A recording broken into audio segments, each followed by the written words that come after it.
Muchas gracias, licenciado. Bueno, como ya bien lo mencionó de parte introductoria el licenciado Magallanes, pues este tema va a ir netamente dirigido a lo que es el manejo del paciente politraumatizado, ¿no? En la unidad de shock trauma. Todo paciente politraumatizado, tengan en cuenta, es un paciente que debe ser manejado en un área crítica. ¿Ya? A diferencia de los pacientes policontusos, un policontuso puede ser manejado en área de tópico. ¿Cómo se define eso? ¿No? Es lo que vamos a entender hoy día, ¿no? ¿Cuándo llevar a un paciente a un área de cuidado crítico? ¿Qué criterios tienen que tener? ¿Qué tienen que preguntar? ¿Qué tienen que saber? ¿Qué tienen que indagar para poder llevar a un paciente a la unidad de shock trauma y no llevarlo a un lugar pues donde no requiera un cuidado crítico? Es importante que ustedes conozcan esto. ¿Por qué? Van a ganar tiempo, ¿no? Nosotros en el ámbito hospitalario, ustedes van a tener cierto tiempo para actuar, ¿no? Y si demoran, no le hacen un buen triaje al paciente, no lo llevan a un área adecuada, pues no van a poder eh, mejorar su tasa de mortalidad, que se incrementa minuto a minuto cuando no tiene una debida valoración, cuando no tiene un debido abordaje. Entonces es importante que ustedes conozcan primero la diferencia, como en el título ya lo menciona, de un paciente politraumatizado con un paciente policontuso. Entonces, sencillo y básico. El paciente politraumatizado, como el título lo dice, atención inicial del politraumatizado en shock trauma, ¿no? Entonces el politraumatizado siempre va a la unidad de shock trauma. Entonces, y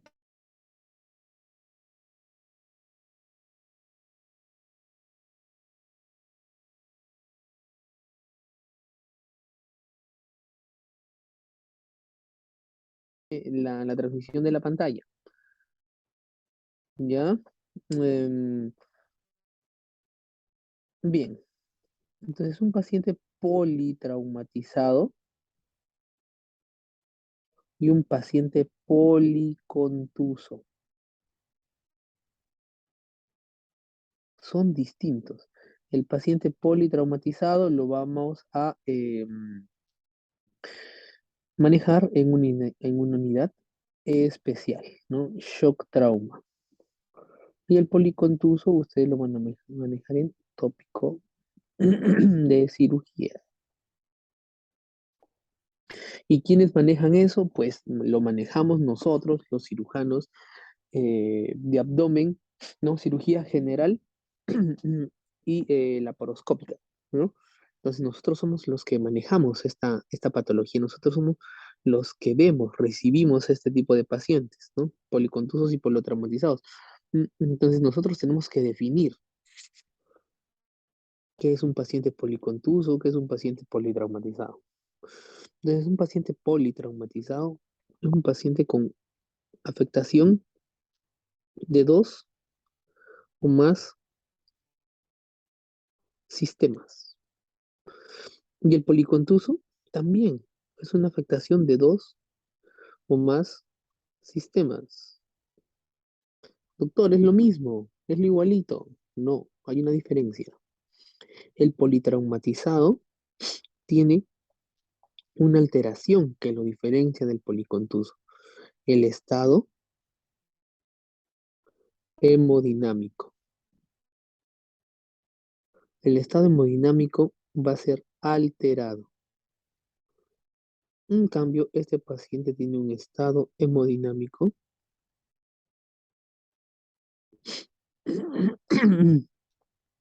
normal. O sea, el paciente va a tener una presión adecuada, una frecuencia cardíaca adecuada, una frecuencia respiratoria adecuada. Todo va a estar normal. Entonces, esto es para definir únicamente quién es un paciente politraumatizado y policontuso. El politraumatizado es hoy en día la, la contusión más frecuente o el ingreso, el motivo de ingreso más frecuente en un 75% en la unidad de shock trauma. Llámese politraumatizado a los accidentes de tránsito, a los pacientes agredidos por arma blanca, por arma de fuego, a los pacientes producto de agresiones por terceros, aplastamiento, ¿no? Entonces, las precipitaciones, ¿no? Los que se caen de determinada altura. Ahorita vamos a ver estándares que ustedes van a tener que em, conocer y reconocer para que ustedes identifiquen cuando un paciente tiene riesgo o compromiso de la vida. Ya cuando un paciente es politraumatizado, ustedes ya saben, ¿no? Cuando un paciente tiene afectación de dos o más sistemas con un estado hemodinámico alterado, politraumatizado, ¿ya? Entonces, ustedes van a buscar algunas señales, ¿no? La atención del paciente con múltiples lesiones constituye un desafío para todos los sistemas de salud. Nos hablan de la hora de oro, ¿no?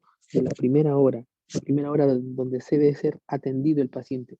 No debe demorar más de una hora en el traslado del paciente hasta que llegue a un ámbito hospitalario. El sistema de atención siempre va a ser o sea, debe ser realizado por emergencia, ¿no? Es el espacio donde mayor importancia se ha corroborado su atención en los últimos años, ¿no? ¿Qué avances más notorios tenemos, no? Ahora hay el BLS, el ATLS, que nos preparan justo para eso. Cuando los pacientes entran en estados, por ejemplo, de compromiso de la vía aérea, ¿no? Donde hay que manejar, por ejemplo, paro cardiorrespiratorio. ¿Dónde se hace todo eso? En la unidad de shock trauma, ¿no?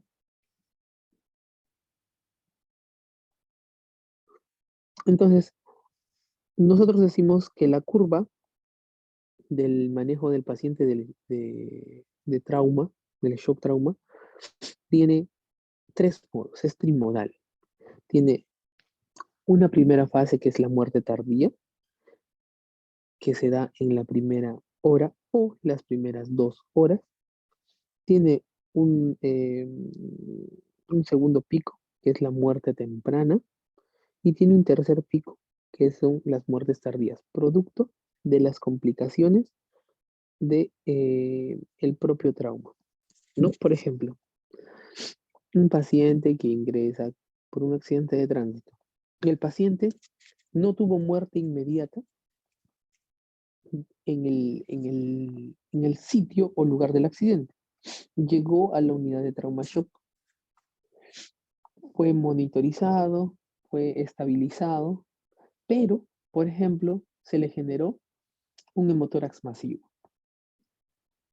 Un hemotórax masivo. Ese hemotórax masivo generó que lo intervinieran quirúrgicamente para hacerle una toracotomía, ¿no? Y producto de esta toracotomía, el paciente produce, por ejemplo, digamos, un absceso de la zona pulmonar afectada por el hemo, por el hemotórax masivo. Este absceso no se controla bien, la infección se disemina. 1 o 2 semanas después, el paciente entra nuevamente en sepsis, entra en shock séptico, lo vuelven a intervenir para sacar el foco, porque siempre todo paciente que tiene un absceso a un foco, el foco de ese absceso tiene que ser drenado. Drenan el foco, pero pese a ello, por distintos factores, puede ser la edad, alguna comorbilidad, algún antecedente, eh, decrece su estado hemodinámico. No lo sacan del shock, empieza con vasopresores, los vasopresores a alta dosis, el paciente intubado en una unidad de cuidado crítico en la UCI, por ejemplo, y producto de la complicación de la cirugía, de la toracotomía, que se le realizó al paciente para resolver un hemotórax masivo, que también vamos a ver cómo define un hemotórax masivo, ¿no? Que producto de eso se generó un absceso, se generó sepsis, shock séptico, falla multiorgánica y muerte del paciente. Esa es una muerte tardía. El paciente no ha muerto en la primera hora, en las primeras 2 horas o en el lugar del accidente. Tampoco murió durante la atención de ese proceso. Se resolvió la emergencia, se resolvió la emergencia. Le hicieron la toracotomía evacuatoria, liberaron el campo pulmonar, dejaron un tubo de drenaje, pero por complicaciones del mismo paciente, ¿no? O por X motivos, los pacientes se pueden colonizar de alguna bacteria. Forman abscesos, forman fascitis, y eso producen mediastinitis, ¿no? Y shock séptico. No, muchas veces lo desfocalizan, lo reoperamos varias veces, pero ¿qué pasa? Los pacientes tienen comorbilidades previamente. Son pacientes diabéticos, mal controlados, son pacientes que tienen un estado inmunitario comprometido. Entonces no evolucionan de manera favorable. Ahora un nuevo estado inmunosupresor es la obesidad mórbida, no los obesos mórbidos, con IMC por encima de 40. Son pacientes inmunosuprimidos, ¿no? Que el compliance pulmonar lo tienen alterado. ¿Qué es el compliance pulmonar? Es la capacidad pulmonar para realizar el ejercicio respiratorio, o sea, la inspiración y la expiración. ¿Ya? La capacidad pulmonar está disminuida, paciente obeso. No es bueno ser un paciente obeso, menos un obeso mórbido. ¿Ya? Tiene un montón de factores de riesgo: síndrome metabólico, hipercolesterolemia, resistencia a la insulina, disminución de la capacidad pulmonar, ¿no? Un bajo compliance, ¿no? Entonces tiene muchas alteraciones. Entonces acá están las 3 horas o las 3 curvas del trauma. ¿Quedó claro? ¿No? Así son. Ya les di un ejemplo de cómo, ¿no? Y por ejemplo, una muerte inmediata. Les hemos dado un ejemplo de muerte tardía, una muerte inmediata. Por ejemplo, una muerte inmediata, generalmente son accidentes neuroquirúrgicos, perdón, sí está bien, neuroquirúrgicos, los que generalmente hacen muertes inmediatas, ¿no? Los que tienen contusiones o enclavamientos cerebrales, ¿no? Que hacen hematomas, los subaracnoideos, por ejemplo, hacen disección del tallo medular, ¿no? Del bulbo raquídeo. Ellos hacen muerte eh, en el momento instantáneo. Ya los accidentes también de grandes vasos que comprometen aorta, cava, ¿no? Esos accidentes de grandes vasos también no sobreviven mucho, ¿ya? Con ellos tienen 20 minutos a 30 minutos para actuar, ¿no? Y eso es muy poco para trasladar a un paciente en 5 minutos hasta un hospital grande. A veces por la distancia no se puede hacer, ¿no? Entonces, ese es un ejemplo de inmediato. Muertes tempranas, ¿no? Por ejemplo, un paciente que llega agredido por arma de fuego. Llega estable a la unidad de shock trauma. Todo paciente agredido por arma de fuego debe ser evaluado en una unidad de shock trauma, así el paciente esté estable, más si es en abdomen, más si es en tórax, ¿ya? Todos tienen que ir a la unidad de shock trauma, así el emergenciólogo no quiera, tiene que ser evaluado ahí. Lo dice el ATLS, ahorita lo vamos a repasar, lo dice el ATLS, deben ser todo paciente con heridas penetrantes. No especifica si es por arma blanca o por arma de fuego, solo dice penetrantes, es decir, toma ambas, tanto el arma de fuego como el arma blanca. Toda herida penetrante en el axis del cuerpo, es decir, ¿no? Parte central del abdomen, eh, el tórax, la parte central del tórax, el cuello y la cara, todos esos pacientes tienen que ser atendidos en una unidad crítica. ¿Ya? Entonces, las muertes tempranas, por ejemplo, es un paciente que viene agredido por arma de fuego en abdomen. El paciente tranquilo, tiene dolor, sí, un poco de dolor producto del arma de fuego. Ingresa con presiones normales, adecuadas en su primera hora. Se le hace un ecofaz, se evidencia escaso líquido libre, pero con presencia de líquido libre, ¿no? Posteriormente, con el pasar de las horas, ese abdomen se hace peritoneal, ¿no? Ese abdomen se hace peritoneal y comienzan a haber factores de riesgo. Es un paciente, por ejemplo, que ha tenido un proyectil de arma de fuego en zona 2, ¿no? La zona 2 del abdomen. Entonces, estos sangrados del retroperitoneo muchas veces no irritan la cavidad abdominal, no producen mucho dolor, no producen mucha clínica. Es más, el ecofast a veces no los ve porque el ecofast no ve retroperitoneo, ¿ya? No ve retroperitoneo. Entonces, el cirujano se puede confiar, deja ahí al paciente, no lo evalúa bien, no lo reevalúa y deja que ese paciente pasen horas. Y producto del trauma, el paciente entra en un shock séptico. Poco a poco se va deprimiendo mucho más y hay que intervenirlo de manera emergente, como en una emergencia. Entonces, este paciente tiene que ser intervenido quirúrgicamente como prioridad 1. Entonces, este paciente que es intervenido como prioridad 1 tiene una alta tasa de mortalidad. Muchos de ellos llegan y al momento de hacerle la intervención quirúrgica no la toleran. Puede ser o porque se esperó mucho o porque el trauma generó lesiones inadvertidas, que son de las que nos tenemos que cuidar todos los cirujanos.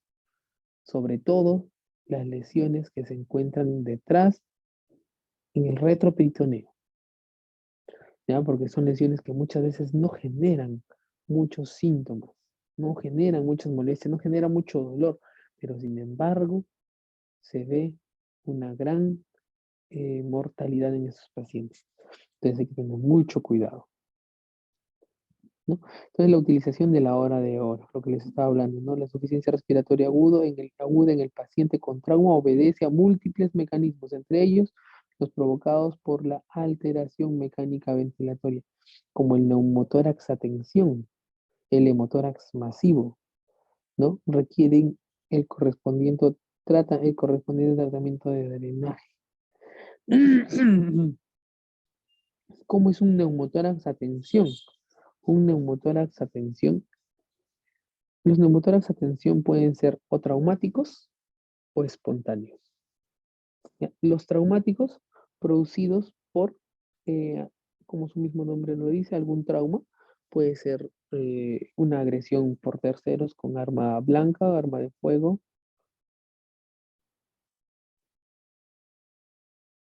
Puede ser una agresión con un punzón, un trauma cerrado, un aplastamiento de tórax. También puede ser, por ejemplo, espontáneos, como unas bulas, ¿no? En pacientes caquéticos, delgados, ¿no? Generalmente tienen bulas que se rompen de manera espontánea, ¿no? Una bula es una dilatación, ¿ya? Entonces, esas bulas se rompen y generan un neumotórax, o pueden generar un neumotórax a tensión. Un neumotórax a tensión tiene compromiso hemodinámico. Hay colapso de más del 50% del volumen pulmonar. El volumen se hace chiquito. El pulmón se hace chiquito. Si esta es una cavidad pulmonar, esta es la pleura, Hay dos pleuras, ¿no? La pleura parietal y la pleura visceral. Entonces, uno genera un trauma, el mecanismo que sea. Este pulmón que está acá, expandido, se crena, ¿no? Se hace chiquitito.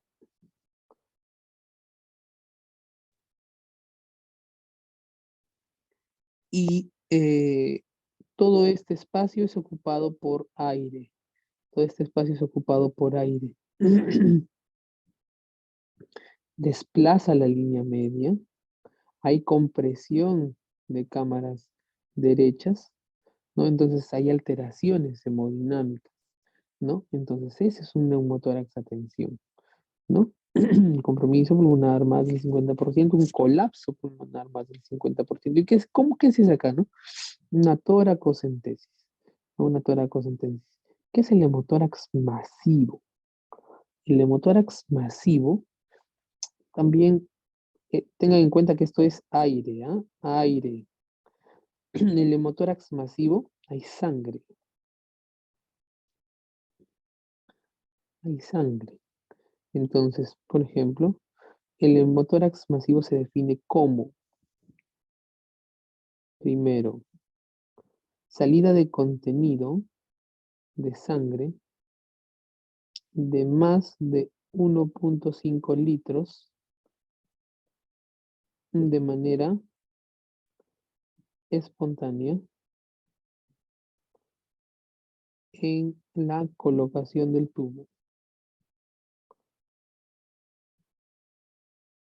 de drenaje torácico, o más de 200 cc por hora durante 3 horas. Es decir, perdón, es decir, debe desangrar más de 600 mililitros en 3 horas para que sea un hemotórax masivo, no un hemotórax masivo. ¿Y cuál es el manejo? Drenaje. Percutáneo, no. Que es tubo de drenaje torácico, ¿no? Se le hace un ostoma y por ahí se le mete el tubito, ¿no?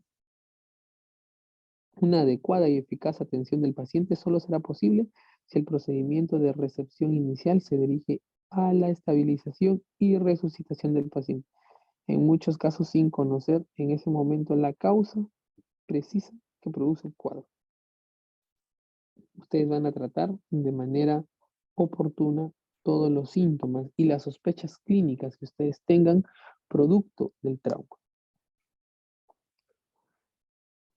La etapa de atención inicial del paciente politraumatizado se caracteriza por su dinamismo. Esta atención tiene que ser multidisciplinaria y dinámica. Ya van haciendo atención y van pensando en la solución de las complicaciones, en la complicación de la patología que están sospechando.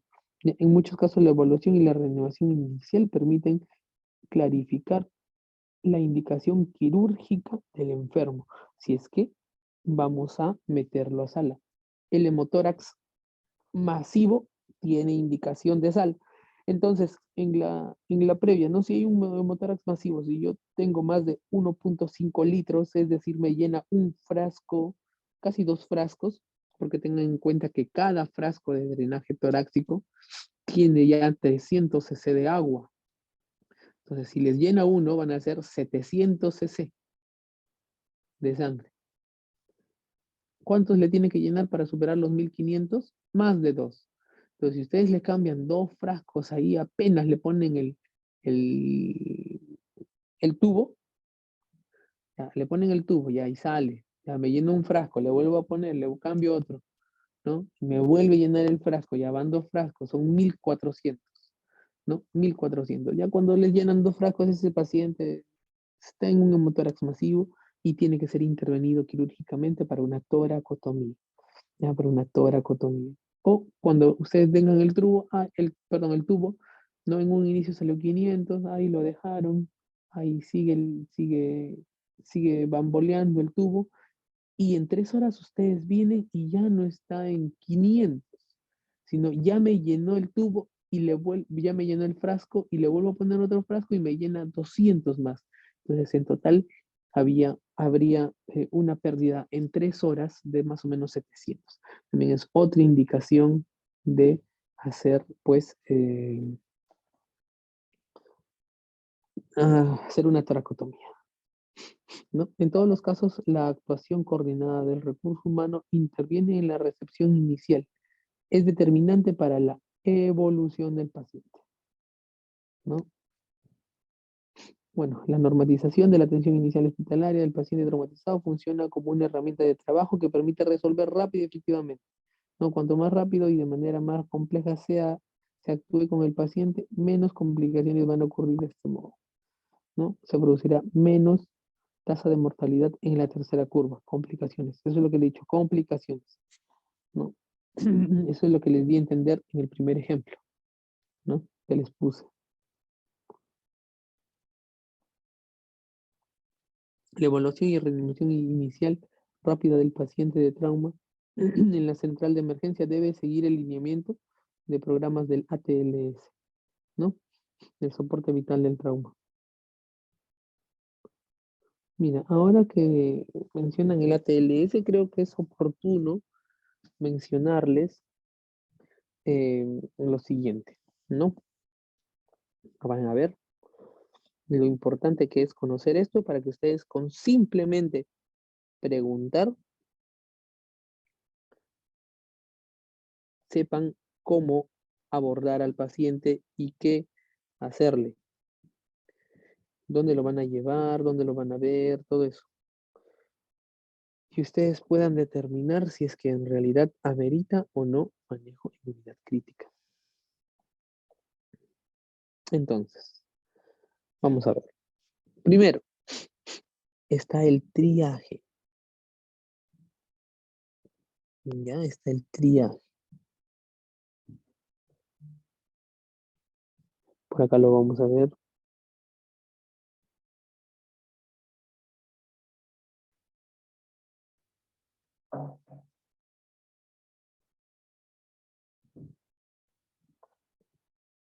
Van a evaluar ustedes 3 pasos. Primero, funciones vitales.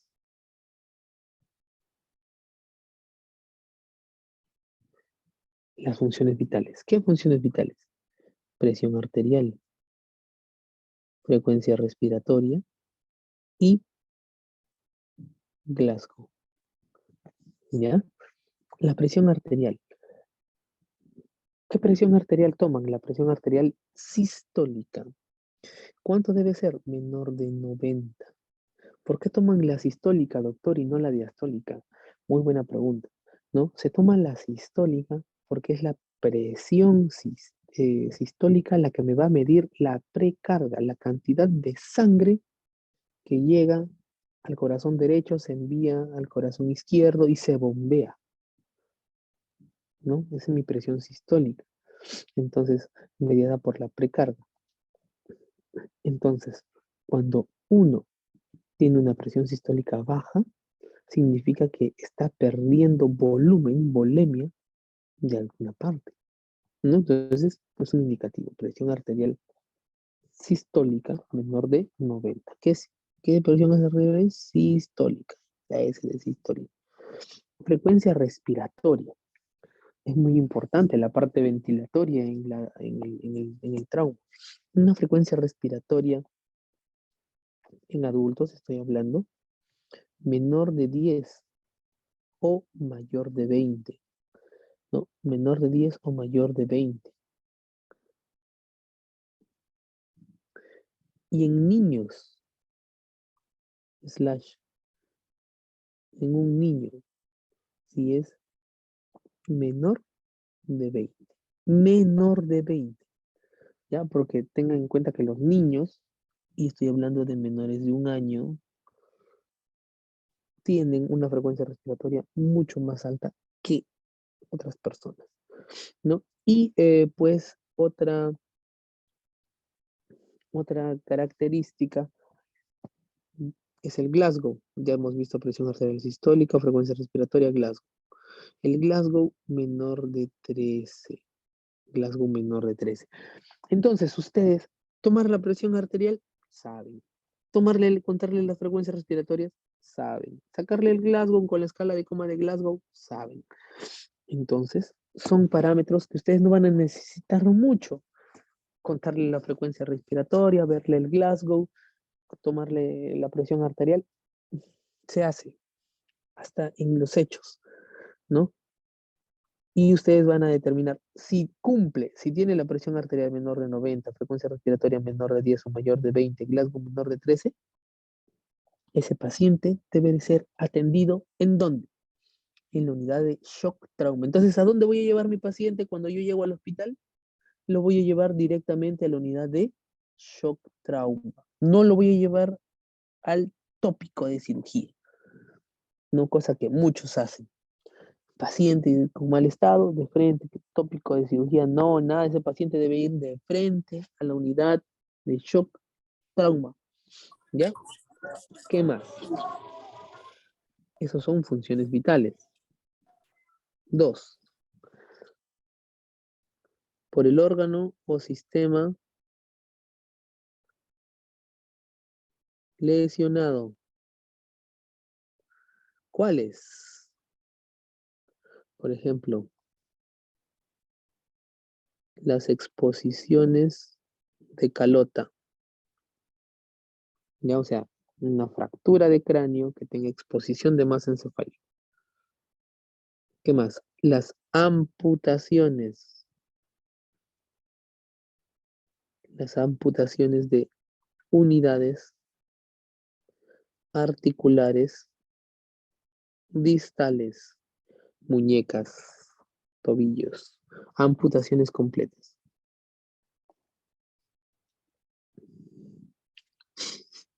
¿Qué más? Fracturas de más de 2 huesos largos. Más de 2 huesos largos, ¿no? Las fracturas. ¿Qué más?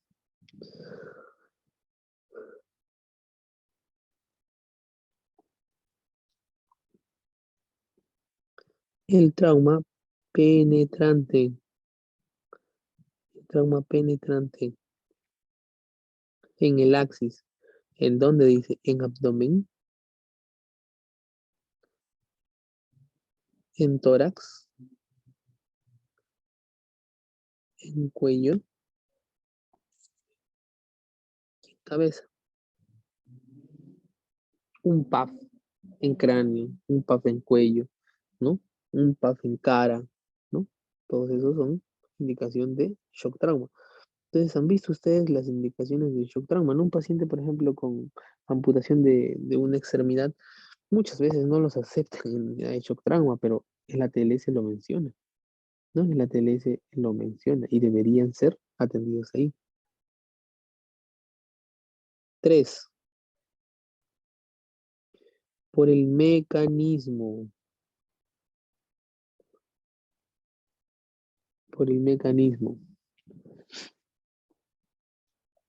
Por el mecanismo que tenemos. Por ejemplo, miren, accidentes de tránsito primero, ¿ya? Accidentes de tránsito. Un accidente de tránsito tiene algunos criterios para ser llevados a shock trauma. ¿Cuáles? Por ejemplo, que haya muerte de uno de los tripulantes. Si uno de los tripulantes del accidente de tránsito murió en la zona, pues ese se considera un accidente de alto impacto. ¿Qué más? Velocidad. La velocidad también es importante, sino velocidad mayor de 32 kilómetros por hora.